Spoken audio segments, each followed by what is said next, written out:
तो कैसे हैं आप लोग। Good morning my dear students. आप सभी का स्वागत है एक्स टॉपर अकाडमी में। आज मैं आप लोगों को क्लास 10 इतिहास पढ़ाने जा रहा हूं, जो सीबीएसई और बीएसईबी दोनों के लिए इम्पोर्टेंट है। लेकिन ये चैप्टर आपका मुख्य रूप से बीएसईबी से रिलेटेड स्टूडेंट्स के लिए है, बिहार बोर्ड के स्टूडेंट्स के लिए। तो पहला चैप्टर आपका क्या है, यूरोप में राष्ट्रवाद का उदय आप लोगों को पढ़ना है। किस तरह से यूरोप में राष्ट्रवाद का उदय हुआ था, वो सब चीज़ें हम लोग जानेंगे। तो चैप्टर शुरू करने से पहले मैं आप लोगों को ये बताना चाहता हूँ कि इतिहास होता क्या है। ठीक है, आप लोग को पता होना चाहिए कि इतिहास होता क्या है। तो इतिहास मतलब बीती हुई कहानी को हम लोग क्या कहते हैं, इतिहास।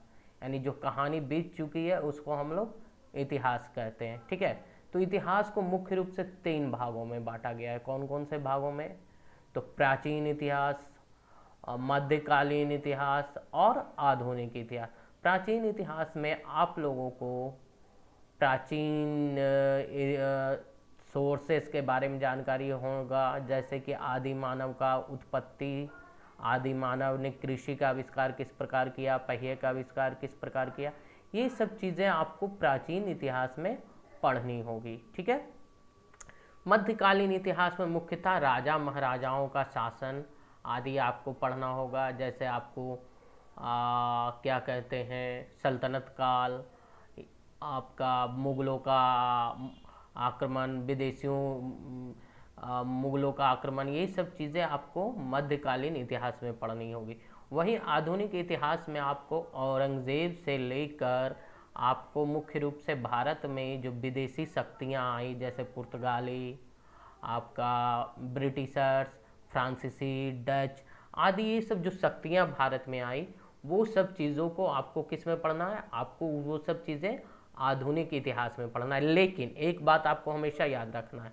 कौन सी बातें आपको याद रखनी है, कि जैसे अगर कोई घटना, किसी देश में कोई घटना जो ऐतिहासिक रूप से महत्वपूर्ण है, जो हाल फिलहाल में घटा है, तो वो भी किसका भाग होगा, वो आधुनिक इतिहास का भाग होगा। तो उम्मीद है कि आप लोगों को समझ में आ रहा होगा। तो चलिए हम चैप्टर की शुरुआत करते हैं। आपको चैप्टर 1 में यूरोप में राष्ट्रवाद का उदय पढ़ना है। तो गौर से देखिएगा ये चैप्टर, और मैं आपको इस चैप्टर का point wise important topic explain करने ते जाऊंगा, क्योंकि ये आपके बिहार बोर्ड के लिए एक महत्वपूर्ण चैप्टर है। तो चलिए शुरू करते हैं बिना समय गवाए हुए।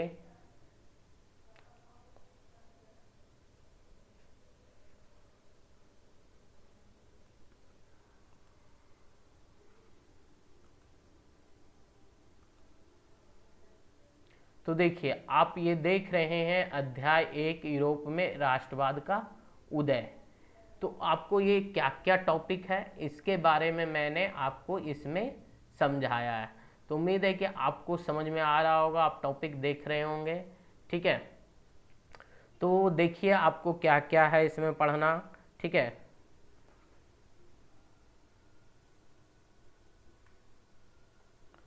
तो आप देख रहे होंगे क्या क्या आपको पढ़ना है। तो देखिए, अगर हम बात करते हैं,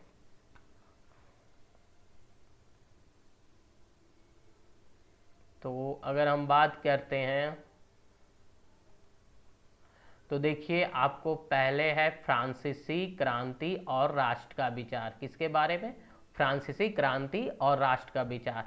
फिर ये आपका किस का भाग है, तो यूरोप में राष्ट्रवाद का। फिर आपको राष्ट्र की कल्पना। ठीक है, फिर आपको राष्ट्रवाद और साम्राज्यवाद। फिर आपको क्या पढ़ना है, उसके लिए थोड़ा सा मैं स्क्रीन मूव करूँगा। ठीक है, वो आपको समझ में आ जाएगा। फिर आपको क्या पढ़ना है, तो फिर आपको जर्मनी और इटली का एकीकरण। ये सब पॉइंट आपको चैप्टर 1 में पढ़ना है, जो कि आपका किसका भाग है, यूरोप में राष्ट्रवाद का भाग है। तो उम्मीद है कि आप लोगों को समझ में आ रहा होगा यहाँ तक। तो चलिए अब बारी बारी से हम लोग इन सभी टॉपिक को डिस्कस करेंगे। तो आप हम मेरे वीडियो पर नज़र बनाए रखिए और अपनी पढ़ाई को कंटिन्यू कीजिए।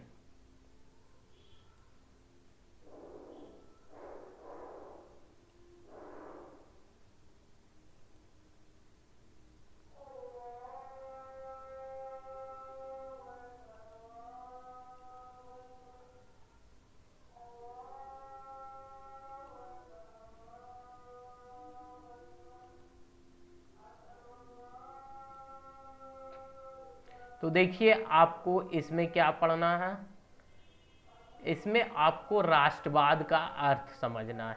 ठीक है, राष्ट्रवाद का अर्थ क्या होता है वो सब चीज़ें मैं आपको इस टॉपिक में डिस्कस करूँगा। ठीक है, तो सबसे पहले मैं आपको बताऊंगा राष्ट्रवाद का अर्थ।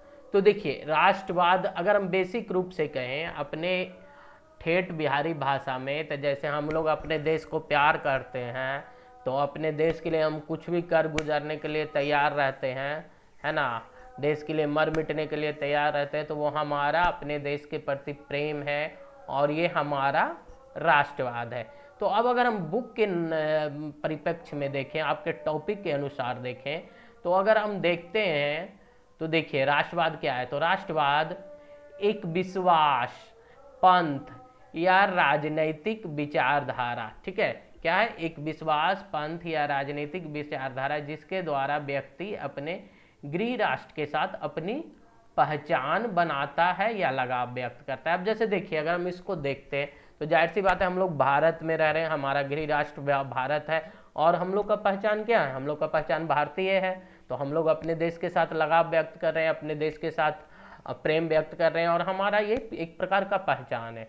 ठीक है, तो देखिए ये एक ऐसी अवधारणा है जिसमें राष्ट्र को सबसे अधिक प्राथमिकता दी जाती है। जैसे कि आप लोग देख रहे होंगे, जैसे हम लोग भारत में रहते हैं, ठीक है, तो हम लोग भारत में रहते हैं तो हम अपने आप से भी ऊपर किसको रखते हैं, हम लोग अपने देश को रखते हैं। ठीक है, तो ये राष्ट्रवाद का है जिसमें हम लोग राष्ट्र को प्राथमिकता देते हैं। अब जाहिर सी बात है इसमें राष्ट्र की उन्नति, संपन्नता, विस्तार आदि का हम लोग क्या रखते हैं, ध्यान रखते हैं। समाज या राज्य के साथ एकता की भावना, ठीक है, मातृभूमि के लिए प्रेम और समर्पण और अपने देश की पहचान में, राजनीतिक पहचान में ये किसका गुण है, ये राष्ट्रवाद का गुण है। तो आप लोग को समझ में आ रहा होगा कि राष्ट्रवाद क्या है और राष्ट्रवाद का गुण क्या है। ठीक है, तो चलिए हम लोग देखते हैं।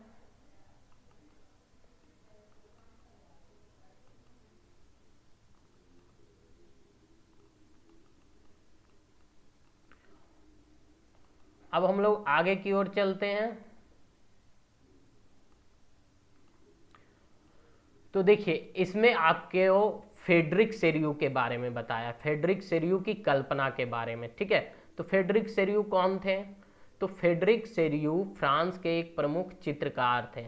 ठीक है, इन्होंने 1948 में 4 चित्रों की एक श्रृंखला तैयार की थी। ठीक है, इसमें इन्होंने सामाजिक गणराज्यों से युक्त दुनिया के सपने की कल्पना की थी। मतलब सब लोग एक साथ मिलजुल कर प्रेम पूर्वक रह रहे हैं, कोई में कि लोगों के बीच में किसी प्रकार का द्वेष, ईर्ष्या, घृणा की भावना नहीं है, सब एक साथ रह रहे हैं। ठीक है, तो अगर हम बात करते हैं तो इनका पहला जो प्रिंट है वो यूरोप और अमेरिका के लोगों और सभी उम्र की महिलाओं को रिप्रेजेंट करता है। ठीक है, ये स्टैच्यू ऑफ लिबर्टी को क्या कर रहा है, श्रद्धांजलि अर्पित करते हुए ये फ्रेडरिक सेरियू की कल्पना है। तो आप लोग को समझ में आ ही गया होगा कि फ्रेडरिक सेरियू कौन थे। आपका बोर्ड में इससे प्रश्न पूछता है, क्या पूछता है, तो फ्रेडरिक सेरियू ने कितने चित्रों की श्रृंखला तैयार की थी, तो आप लोग क्या बोलेंगे कि 4 चित्रों की तो श्रृंखला तैयार की थी। तो पूछेगा कि अमेरिका और यूरोप के लोग किसको श्रद्धांजलि देने जा रहे थे, तो आप बताइएगा किसको श्रद्धांजलि देने जा रहे थे, तो स्टैच्यू ऑफ लिबर्टी को, जिसको स्वतंत्रता की देवी भी कहें। तो उम्मीद है कि आप लोगों को ये टॉपिक क्लियर हो गया होगा, राष्ट्रवाद का मतलब, फ्रेडरिक सेरियू की कल्पना, है ना। तो चलिए अब हम आगे की ओर देखते हैं। अब देखिए क्या है आगे, आपको ये फिगर एक दिखाई दे रहा है ना। तो अब हम लोग जानेंगे ये फिगर क्या है उसके बारे में। तो चलिए शुरू करते हैं। ये तो आप लोग देख रहे होंगे कि ये जो फिगर है वो फिगर के बारे में हम लोग जानेंगे। तो आप लोग देख रहे होंगे कि इस फिगर में आपको अलग अलग रंग बिरंगा कपड़े पहने हुए लोग नज़र आ रहे हैं। एक तरफ मूर्ति है, एक तरफ आपको ईसा मसीह दिखाई दे रहे हैं। तो मैं आपको डिटेल से इस फिगर के बारे में बताऊंगा और आपको मैं फिगर को एक्सप्लेन करने से पहले मैं आपको ये बताना चाहूँगा कि ये जो फिगर है, आप जो फ्रेडरिक सेरियू की कल्पना पढ़े थे, तो उस कल्पना का ये पहला चित्र है, फ्रेडरिक सेरियू के द्वारा ये बनाया हुआ पहला चित्र है। तो देख रहे होंगे आप यहाँ पे कौन है, तो यहाँ पे आप देख रहे हैं ईसा मसीह को। किसको देख रहे हैं आप? ईसा मसीह को। ठीक है, अब हम कलर ले लिए हैं। ठीक है, आप ये फिगर में किनको देख रहे हैं? ईसा मसीह को। तो देखिए ये ईसा मसीह आपको फिगर में नजर आ रहे होंगे। ठीक है, अब देखिए ये ईसा मसीह हैं, तो ये ईसा मसीह आपको आसमान से, ठीक है, लोगों को क्या दे रहे हैं? आशीर्वाद दे रहे हैं। ठीक है, और नीचे आप लोग यहाँ पर देख रहे होंगे ये कौन है? तो ये स्टैचू ऑफ लिबर्टी है, जिसके हाथ में क्रॉस है, या इसको टॉर्च ऑफ इनलाइटमेंट भी कह सकते हैं। इसके हाथ में एक बुक है, इस बुक को मैन ऑफ चार्टर कहते हैं। ठीक है, तो ईसा मसीह लोगों को आशीर्वाद दे रहे हैं, किस बात के लिए? तो लोकतंत्र के लिए, फ्रीडम के लिए, आज़ादी के लिए, है ना। तो इन सब बातों के लिए ईसा मसीह आशीर्वाद दे रहे हैं। और आप लोग देख रहे होंगे कि अलग अलग झंडे नज़र आ रहे हैं। ठीक है, ये झंडे अलग अलग कपड़े पहने हुए लोग हैं, तो ये यूरोप के अलग अलग राष्ट्र के लोग हैं जो उनको ये प्रतिनिधित्व कर रहे हैं। और सभी किसके से आज़ादी के मांग करने जा रहे हैं या श्रद्धांजलि देने जा रहे हैं? तो स्टैचू ऑफ लिबर्टी को, जो इन लोगों को रास्ता दिखा रही है। तो उम्मीद है कि आप लोगों को यहाँ तक समझ में आ रहा होगा। ठीक है,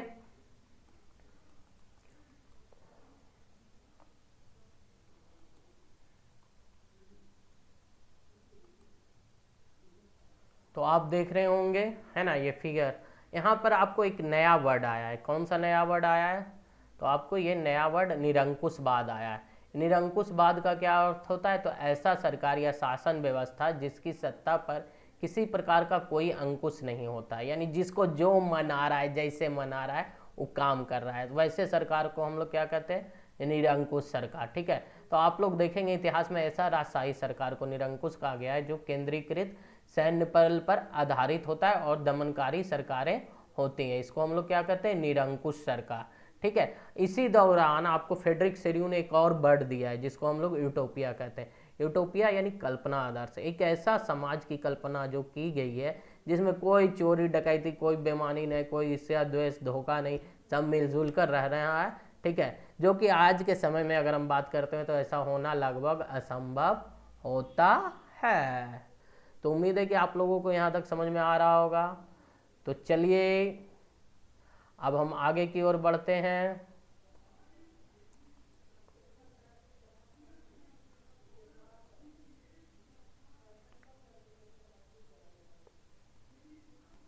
तो चलिए अब हम देखते हैं नेक्स्ट टॉपिक क्या है आपका। नेक्स्ट टॉपिक तो फ्रांस की क्रांति और राष्ट्रवाद का विचार।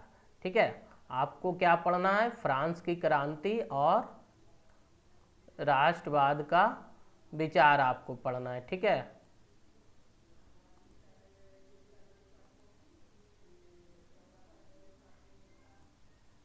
आपको हम लोग बताएंगे क्या?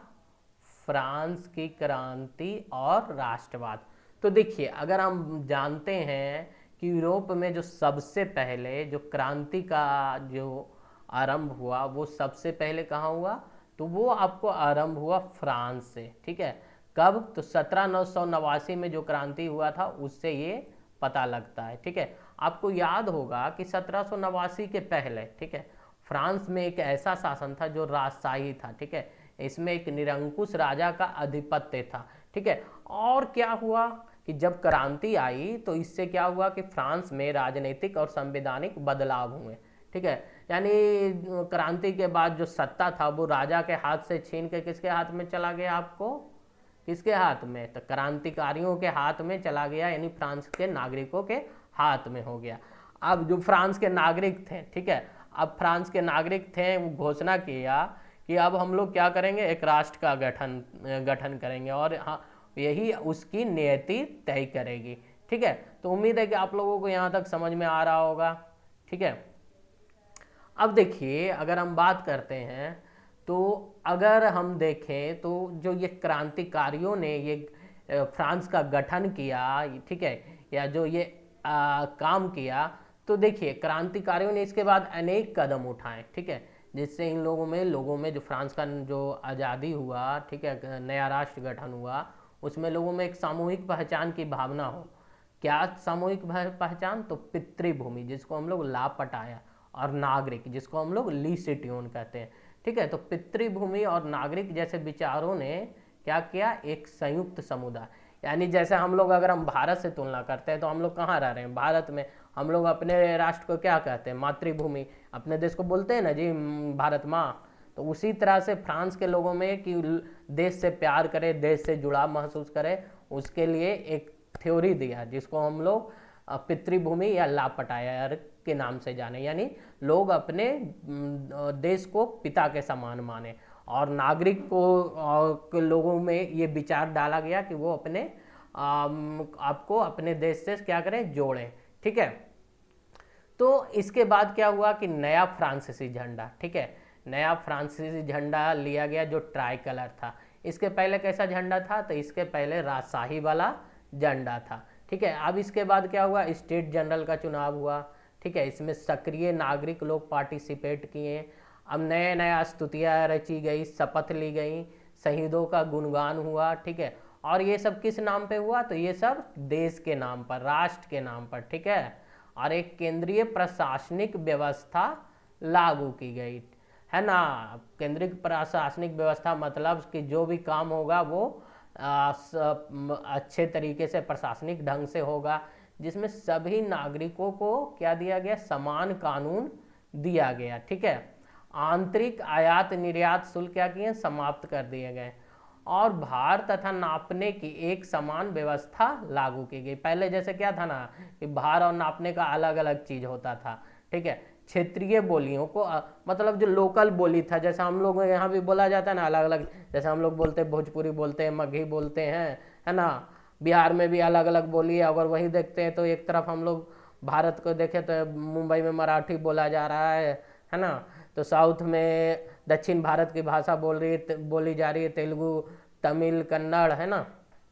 तो ये सब क्षेत्रीय बोली हुआ। लेकिन हम लोगों को कौन भाषा जोड़ता है? तो हम लोग को हमारा मातृभाषा जोड़ता है। हम लोग का मातृभाषा क्या है?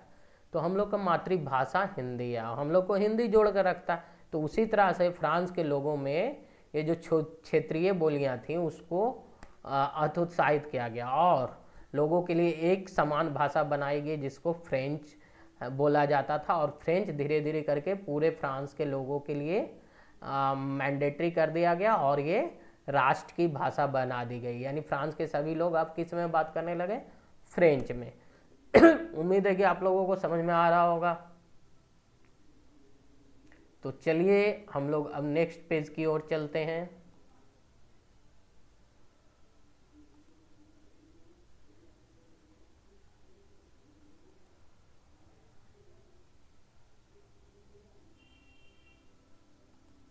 अब देखिए, तो जो क्रांतिकारी लोग थे, ठीक है, उन्होंने इस तरह से फ्रांस में बदलाव का स्वागत किया, और उनका एक ही लक्ष्य था कि जो फ्रांसीसी राष्ट्र है उसका भाग्य और उदय हो, और वह यूरोप के लोगों को निरंकुश शासकों से क्या करें, मुक्त कराए, ठीक है। तो एक तरह से ऐसा स्थिति आ गया कि अब फ्रांस के लोग यूरोप के अन्य लोगों को हेल्प करने लगे, उनको राष्ट्र के रूप में गठित होने में क्या करने लगे, मदद करने लगे, ठीक है। अब धीरे धीरे जो बात है फ्रांस की क्रांति के बाद धीरे धीरे करके यूरोप के अन्य शहरों में पहुंची, अन्य देशों में पहुंची। जब इन देशों में ये बातें पहुंची कि अरे यूरोप में तो फ्रांस ऐसा देश है जो अपने आप को आज़ाद कर लिया, ठीक है, वहाँ राजा का शासन खत्म हो गया। तो धीरे धीरे इन देशों में जहाँ भी ये बातें पहुंची, ठीक है, तो इन देशों को लोगों ने क्या किया, वहाँ के जो शिक्षित मध्य वर्ग, ठीक है, जो शिक्षित मध्य वर्ग के लोग थे, इन्होंने जैकोबिन क्लब, किसके कौन सा क्लब, जैकोबिन क्लब की स्थापना शुरू कर दी, ठीक है। और इनके अभियानों ने फ्रांस सेनाओं के लिए रास्ता तैयार किया, ठीक है। यानी ये लोग फ्रांस की सेनाओं को रास्ता दे रहे थे कि वहाँ आए, अभियान चलाएं और इन देशों को क्या करें, मुक्ति दें, ठीक है। तो 1790 के दशक में अब क्या हुआ कि जो फ्रांस था वो हॉलैंड, बेल्जियम, स्विट्जरलैंड, इटली के बड़े इलाके में घुसा, किस नाम पे, मुक्ति देने के नाम पे, ठीक है। और क्रांतिकारी युद्धों के शुरू होने के साथ ही फ्रांसीसी सेनाएं हैं ना, जो ये राष्ट्रवाद का जो विचार था उसको कहाँ तक पहुँचाया, विदेशों तक पहुँचाया। तो उम्मीद है कि आप लोग को यहाँ तक समझ में आ गया होगा। तो चलिए अब हम आगे की ओर देखते हैं। तो देखिए ये जो परिवर्तन आया फ्रांस में, शुरू में तो वहाँ क्रांति हुई, क्रांति का होने के बाद नए राष्ट्र का गठन हुआ, नेशनल असेंबली का गठन हुआ, लेकिन इसके बाद धीरे धीरे वहाँ का जो लोकतांत्रिक व्यवस्था था वो कमज़ोर होने लगा। इसका फ़ायदा उठाकर नेपोलियन नामक व्यक्ति, जो शुरू में सेना में काम करता था, धीरे धीरे उसने अपने आप को मजबूत किया और एक समय ऐसा आया कि वो फ्रांस का राजा बन गया, एक तरह से फ्रांस का शासक बन गया। ठीक है, तो अब नेपोलियन ये सब किस नाम पे काम किया कि हम फ्रांस को समृद्ध बनाएंगे, फ्रांस के लोगों को राजाओं के राजशाही व्यवस्था बचाएंगे, व्यवस्था परिवर्तन करेंगे। और नेपोलियन के बातों में बहुत सारे लोग आए और इसके बाद नेपोलियन ने अपना अभियान चालू किया दूसरे देशों को कब्जा करने के लिए। ठीक है, इसके बाद नेपोलियन ने इन देशों में स्वतंत्रता के नाम पर, मुक्ति के नाम पर अभियान चलाया। इस कारण आप पढ़े होंगे कि नेपोलियन को यूरोप का मुक्तिदाता या फ्रांस का मुक्तिदाता भी कहते हैं। ठीक है, तो नेपोलियन के नियंत्रण में जो विशाल क्षेत्र आया उसमें अनेक सुधारों की शुरुआत हो चुकी थी। ठीक है, लेकिन ये कब हुए थे, ये फ्रांस में पहले हो चुके थे। नेपोलियन ने फ्रांस में राजतंत्र वापस लाया, लेकिन इसको हम लोग राजतंत्र नहीं कह सकते क्योंकि राजतंत्र तो लगभग खत्म हो चुका था। ये एक प्रकार का तानाशाही व्यवस्था था। ठीक है, नेपोलियन ने प्रजातंत्र को नष्ट कर दिया था और वापस से वहाँ क्या लाया था, तानाशाही व्यवस्था। ठीक है, तो अब हम आगे की ओर देखते हैं। तो देखिए नेपोलियन ने फ्रांस में तो तानाशाही व्यवस्था लाया, लेकिन इसने फ्रांस में बहुत सारी चीज़ों में बदलाव लाया। जैसे प्रशासनिक क्षेत्र में इसने बहुत सारे क्रांतिकारी सिद्धांतों का पेश किया ताकि जो वहाँ का जो व्यवस्था है वो अधिक तर्कसंगत और कुशल पूर्वक हो सके। ठीक है, इस दौरान नेपोलियन ने एक संहिता दी। ठीक है, जिसको हम लोगों ने किस नाम से कहा, नेपोलियन की संहिता। ठीक है, कौन सा नाम से जाना गया, नेपोलियन की संहिता। कब नेपोलियन ने इसे लागू किया, इसको 1804 ईस्वी में लागू किया। ठीक है, अब क्या हुआ कि इस संहिता में जो राज परिवार थे, जो राजशाही था, जो उच्च वर्ग थे, कुलीन वर्ग थे, उनको विशेषाधिकार नेपोलियन ने क्या कर दिया, समाप्त कर दिया। ठीक है, और उसने क्या किया कि कानून के समक्ष बराबरी और संपत्ति को अधिकार को सुरक्षित बनाया। तो इस तरह से नेपोलियन ने आपको कौन सा व्यवस्था लागू किया, राजशाही व्यवस्था को समाप्त करके आपको एक तरह से अपना संहिता दिया, जिसको हम लोग नेपोलियन की संहिता कहते हैं। इसको हम लोग आगे फिर से डिटेल में पढ़ेंगे। तो चलिए हम आगे की ओर देखते हैं कि आगे आपको क्या पढ़ना है। अब देखिए जो ये नेपोलियन का प्रयास था, जो नागरिक संहिता थी, इसने फ्रांस के लोगों का जीवन को सहूलियत प्रदान की। जैसे कि इसने क्या किया, मानक और भार और नाप को एक समान कर दिया, राष्ट्रीय मुद्रा को एक समान कर दिया, यानी पूरे देश में एक ही मुद्रा चलेगी, पूरे देश में माप या तौल की इकाई एक ही होगी। ठीक है, इससे क्या हुआ कि पूंजी का आवागमन और एक स्थान से दूसरे स्थान तक वस्तुओं का प्रवाह आसान हुआ। ठीक है, तो ये चीज़ें तो फ्रांस के लोगों को बहुत सुविधा दी, लेकिन जिन क्षेत्रों पे नेपोलियन ने कब्जा किया था वहाँ के लोग शुरुआत में तो फ्रांस का और नेपोलियन का समर्थन किए थे, लेकिन जब इन लोगों को एहसास हुआ कि नेपोलियन ने कब्जा कर लिया और हमारे क्षेत्र पर अपना शासन स्थापित कर लिया, तो इन लोगों के फ्रांस के प्रति और नेपोलियन के प्रति मिलीजुली प्रतिक्रिया थी। ठीक है, शुरुआत में तो इन लोगों को लगा कि चलो ये तो हमको आज़ादी दिलाने आया है, लेकिन ये आज़ादी क्या हो गया, गुलामी में बदल गया। ठीक है, तो क्या किया नेपोलियन ने, फ्रांस में नया प्रशासनिक व्यवस्था लागू किया, सेंसरशिप लागू कर दिया। ठीक है, और यूरोप को जीतने के लिए इसने क्या किया, फ्रांस सेना में नया नया भर्ती शुरू करने लगा। ठीक है, इस तरह से नेपोलियन ने प्रशासनिक परिवर्तन किया, लेकिन जिन क्षेत्रों पर इसने कब्जा किया वहाँ के लोगों को अब समझ में आने लगा कि ये फायदे की जगह क्या है, नुकसान है। यानी नेपोलियन हमको आज़ाद कराने नहीं, मुक्ति देने नहीं, हमको गुलाम बनाने आया है, जिससे नेपोलियन के प्रति इन क्षेत्रों के लोगों में असंतोष उत्पन्न होने लगा। अब देखते हैं आगे क्या आप लोगों को पढ़ना है। तो इस पेज में आप लोग देख रहे हैं कि यहाँ पर एक फिगर दिया हुआ है। तो इस फिगर में आपको क्या पढ़ना है, तो इस फिगर में आपको बताया जा रहा है जुवेनबर्ग में, जर्मनी में, जो जुवेनबर्ग जर्मनी का एक भाग है, ठीक है, वहाँ स्वतंत्रता के वृक्ष का रोपण किया जा रहा है। ठीक है, एक तरह से ये कमेंट किया गया है, ठीक है, व्यंग किया गया है इस चित्र के माध्यम से। ठीक है, इस चित्र को कौन बनाया है, तो इस चित्र को जर्मन चित्रकार कार्ल कैस्पर ने बनाया है। ठीक है, इसमें दिखाया गया है कि किस तरह से फ्रांस की सेनाओं ने कब्जा किया इस शहर पर। ठीक है, तो आप लोग यहाँ पर देख रहे होंगे कि नीली, सफ़ेद और लाल पोशाक में जो लोग नज़र आ रहे हैं वो कौन है, ये फ्रांसीसी सैनिक हैं। ठीक है, जैसे आप लोग ये देख रहे हैं, ये हो गया, ठीक है, ये हो गया, फिर ये हो गया, यहाँ पर हो गया, यहाँ पर हो गया। ठीक है, तो ये सब कौन है, ये फ्रांस के सैनिक हैं। ठीक है, ये आपको किसको रिप्रेजेंट कर रहे हैं, फ्रांस के सैनिक को रिप्रेजेंट कर रहे हैं। ठीक है, ये सब हैं फ्रांस के सैनिक। उम्मीद है कि आप लोगों को समझ में आ रहा होगा, जो कि एक दमनकारी हैं। इन्होंने तो स्वतंत्रता के नाम पर यूरोप के अन्य देशों जैसे जर्मनी में कब्जा किया और लोगों ने इसको स्वागत किया। ठीक है, लेकिन धीरे धीरे इन्होंने वहाँ के स्थानीय लोगों को परेशान करना शुरू कर दिया, उन्हें तंग करना शुरू कर दिया। ठीक है, तो यहाँ पे आप देख रहे होंगे कि एक किसान की गाड़ी है, इसको छीन रहे हैं। ठीक है, ये देखिए, आपके किसान की गाड़ी को छीना जा रहा है फ्रांस के कुछ सैनिकों के द्वारा। यहीं पर आपको देख रहे होंगे कि कुछ महिलाओं के फ्रांस के सैनिक परेशान कर रहे हैं। ठीक है, और यहाँ पर आप देख रहे होंगे कि एक किसान को परेशान करके उसको घुटने टेकने के लिए मजबूर किया जा रहा है। ठीक है, वहीं पर एक आपको दिख रहा होगा कि एक ब्रिज के जैसा स्ट्रक्चर, ये स्ट्रक्चर है, इसी ब्रिज को स्वतंत्रता का ब्रिज कहा गया है। ठीक है, इसमें एक पट्टी लगाई जा रही है फ्रांस के लोगों के द्वारा, जिसमें जर्मनी में लिखा हुआ है। उसमें क्या अनुवाद है, हमसे आज़ादी ले लो और समानता ले लो। ये जर्मनी के लोग बोल रहे हैं। ठीक है, जो फ्रांस के जर्मनी के लोग बोल रहे हैं, और ये पट्टी भी वही लगाए हैं जिसको फ्रांस के सैनिक लोग हटा रहे हैं। ठीक है, क्योंकि ये एक कमेंट किया गया, व्यंग किया गया, क्योंकि ये मानवता का आदर्श रूप है।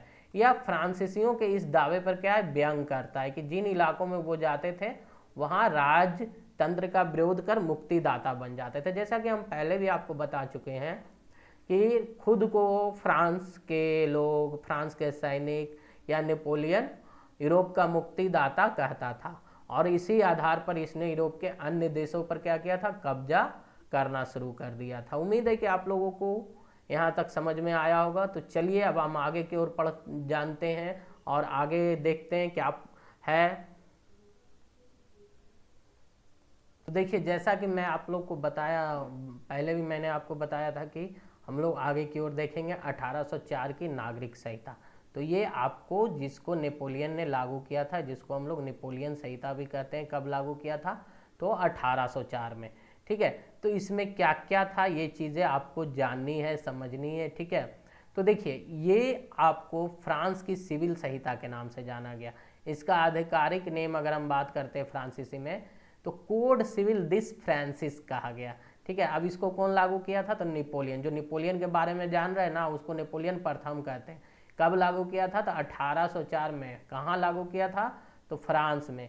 इसको हम लोग नेपोलियन कोड के नाम से भी कहते हैं। ठीक है, इसमें क्या किया था ना नेपोलियन, जो जन्म के आधार पर जो राजशाही लोग थे, राजा का परिवार थे या उच्च कुलीन वर्ग के लोग थे, उनको जो विशेष अधिकार दिया गया था उसको खत्म कर दिया। ठीक है, इसके बाद लोगों को धर्म की स्वतंत्रता दी गई, मतलब आप सभी धर्म मान सकते हैं, जो भी धर्म में आपकी आस्था है उस धर्म को आप मान सकते हैं। इसमें फ्रांस का शासन व्यवस्था इसमें कोई हस्तक्षेप नहीं करेगा। और साथ ही साथ नेपोलियन ने कहा था कि सरकारी नौकरी उन्हीं को मिलना चाहिए जो योग्य है ना। जैसे आप लोग पढ़ते हैं, लिखते हैं, पढ़ लिख कर अच्छा पोजीशन पे जाइएगा, जॉब, एक दिन जॉब की तैयारी करिएगा, आप मेहनत कीजिएगा तो आपको ज़रूर नौकरी मिलेगा, है ना।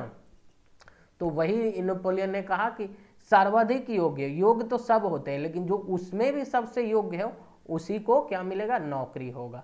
ठीक ठीक है। जैसे अगर हम देखते हैं क्रांति से पहले फ्रांस में अनेक कानून थे, ठीक है, उसमें परस्पर असंगतियां थी, ठीक है, लेकिन एक कानून में कुछ परस्पर विरोधाभास था, कोई कानून सपोर्ट कर रहा था, कोई कानून विरोध कर रहा था। तो नेपोलियन ने क्या किया कि कानून का एक संहिता तैयार किया, जिसको नेपोलियन की कानून संहिता या नेपोलियन कोड कहते हैं, ठीक है।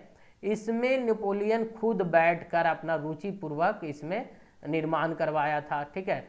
इसमें कोई नया बात नहीं था, वही सब बातों को इसको फ्रांस के लोगों के लिए इसने अच्छे तरीके से प्रस्तुत किया था ताकि सभी लोग इसको समझ सके, ठीक है। फ्रांस में क्रांति से पहले और क्रांति के दौरान जो नया नया कानून बना था उसको खत्म कर दिया गया, ठीक है। इसमें नया कानून का ऐड करके और पुराने कानून को साथ में रखकर समन्वय किया गया, ठीक है। तो इस तरह से नेपोलियन ने फ्रांस में नया कानून बनाया, जिसको नेपोलियन की संहिता के नाम से भी हम लोग जानते हैं, ठीक है। अब देखिए कानून के समक्ष क्या किया गया, तो समानता का सिद्धांत दिया गया, ठीक है। व्यक्तिगत संपत्ति के सिद्धांत को मान्यता दी गई, भूमि पर स्वामी के अधिकार को ठोस बनाया गया जो पहले कभी नहीं था। किसानों की भूमि जो छिन जाने का भय था वो क्या हो गया, खत्म हो गया। इसलिए जो किसान थे वो किसके समर्थक हो गए, नेपोलियन के समर्थक बन गए। तो इस तरह से जो नेपोलियन कोड था, जिसको हम लोग 1804 की नागरिक संहिता कहते हैं, उसने फ्रांस में बहुत सारे बदलाव किए जो लोगों के लिए, फ्रांस के नागरिकों के लिए कल्याणकारी सिद्ध हुए। तो उम्मीद है कि आप लोगों को यहाँ तक समझ में आ रहा होगा, ठीक है।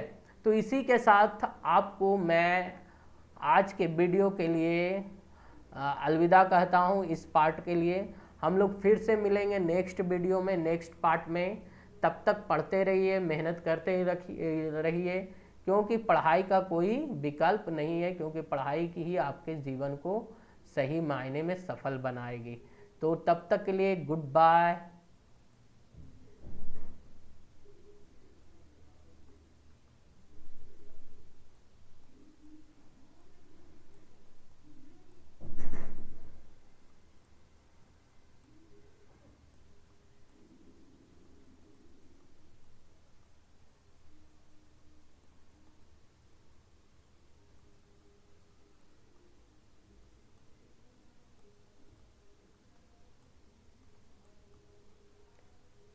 बाय एवरीवन, मिलते हैं हम लोग नेक्स्ट वीडियो में, नेक्स्ट पार्ट में, पार्ट 2 में।